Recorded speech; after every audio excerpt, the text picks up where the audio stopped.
Let's talk commercial real estate myths.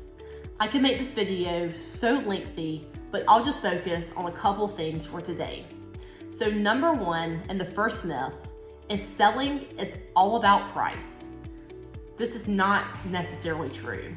So of course, price does matter when you get an offer, but the terms of the offer really do make a difference. So the number one thing is, who is the buyer? What are they planning to do with the property? Are they experienced? Do they have a track record of buying similar properties? Do they need financing? What items are they going to have to check during due diligence in order to successfully close on the property? These are all really critical points when you're evaluating an offer.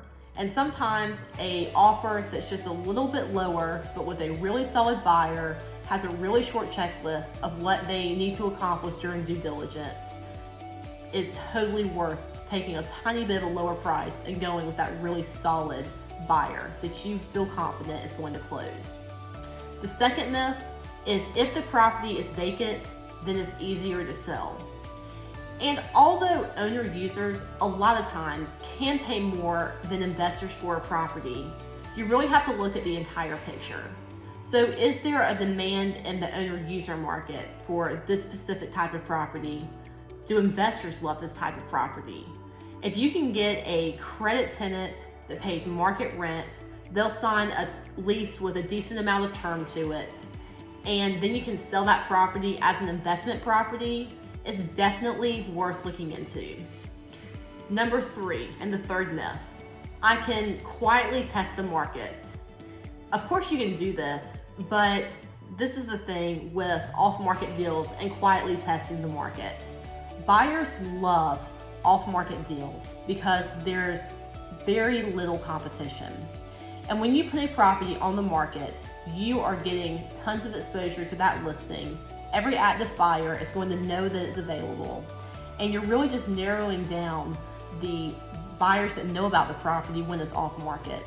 And a lot of times that doesn't always generate the highest price. And then the fourth myth, and the final one for today, is my building is worth what my neighbor sold their building for. A building down the street that just sold could be a wonderful comp, or it could be so wrong when evaluating your property. There are so many factors to consider when evaluating the property's value. So just a couple things: roof age, HVAC age, improvements that have been done to the property. Those are just a couple things that can mean thousands or hundreds of thousands of dollars in difference between two different property values.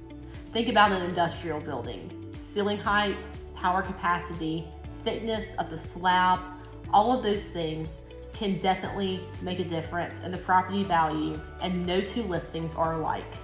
So if you have questions about this video or any commercial real estate needs, let's connect. You can reach out at the contact information below.